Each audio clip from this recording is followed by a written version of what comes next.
Over time you tend to understand where your destiny lies. And I think with us as Māori, the lure of home is always part of that. If you talk to any Māori, wherever their home is the most special place in the world. What makes it special? Memories, connections, obviously our whakapapa in these lands. Waiho Bay is approximately 110 kilometres east of Orete. And we're sort of at that tip that goes around to what they call the East Cape, Te Aroa area. This is land that was populated by our people a long time ago. In recent times in farming, probably the last 50 odd years, sheep and beef was a primary land use after the land was cleared. And then we moved into dairy. So it's multiple layers. We have a main dairy farm up at Waiho Bay itself. We have a second dairy farm at Whangaparaoa, Cape Runaway. The kiwi fruit we started in September last year. We grow and harvest trees within an area of 2,786 hectares. We have a road engineering and road construction company called Te Ranginui Group Limited. We have the Waiho Bay Lodge. There's a lot of work on. In the late 2006, 2007 period, we had a failure with our hoses and our effluent pump, which resulted in effluent being pumped out onto the ground, which seeped into waterways. The creek got polluted, and that was huge in the district. It had a huge impact, and that it got everybody talking, you know, and so that's a good thing because people don't want that to happen again, whether it be Orete or whoever. I just thought, they got guys with all the technology will fix that up. Until I saw in the paper that they got a dirty big fine. But lesson learned. We engaged with the regional council. The person we dealt with was Māori, and he knew how it is that we could coexist in the current environment without it costing us too much, but it relied on us putting some effort into what it is that we were doing. And then we engaged with another expert who was all about effluent and how we managed that on the farm. And to be honest, that changed my view of compliance and how it is that we can better work with the regulators. We're not scientists at the end of the day, and we do need to rely heavily on the experts. We paid our fine, and then we took from that the learnings that you needed to take, to be honest. You know, it was probably an appropriate time for us to start thinking, well, Christ, what are we doing here? You know, what is our role here? What is our responsibility here? And I'm not saying we never took that role seriously beforehand, but I think it just highlighted a need to prioritise in those areas around environmental.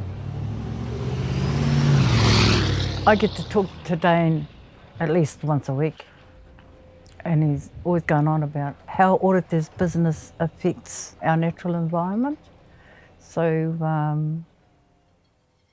that's really important to me. Why? Because, why? Me? Okay. I like to see it all go away and us go back to when we were kids. But that's more of a, what's the thing, emotional thing. Why? Because if we don't look after what we've got, we're not going to have a very good, well, we won't call it an asset. You know, our whenua is not going to be any good for our tamariki and for our mokopuna.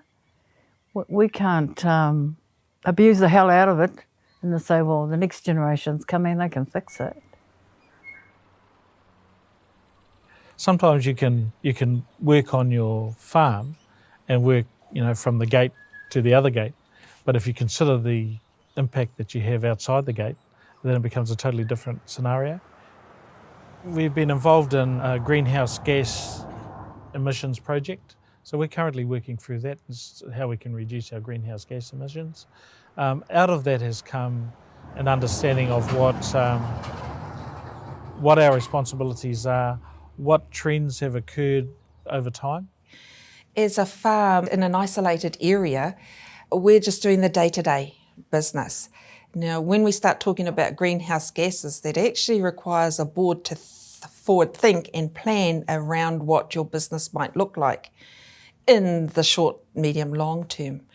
And to be honest, I think our board, the committee, are just starting to come to terms with what that looks like, because we don't know what we don't know until somebody says, hey, do you realise that there's this protocol going on and you need to line up with it? Which is in a lot of ways a bit of a shock for us, because we're still dealing with the issues, the day-to-day issues. Now we've got a bigger view around our contribution, or how is it that we reduce our greenhouse gas emission from our farm and our activities that we run around the coast. So yeah, I think it's one of those global issues that we're not necessarily aware of until somebody comes to us to remind us that, yeah, there's a protocol. What are you doing about it, Orete? I'm looking at my comm. We go to the comm and they're like, well, what are we doing about it? And that's when we engage with the expertise to tell us, the experts to tell us, this is some of your options. This is what your gas emissions look like currently. So we do the assessments. It gives us some navigation points, around how we might manage ourselves in the future. Do I like the idea of paying for emissions? No. Is it necessary? Probably. Will it force farmers or force the agricultural industry to make the necessary changes? Probably. Bottom line will always be a consideration, and it's we're responsible for assets of a company, so we have a responsibility around maintaining and growing the assets of that company. But I also feel that we've taken a stronger interest in the environmental side and the community side of our responsibility. And our community is us. We're taking a more proactive focus on making sure that we're an active community member. And I'd like to think in the future we'll be active community leaders in that environmental space. What we do here affects our land as anywhere else, our waterways, and here we are on the coast, so everything goes into the sea.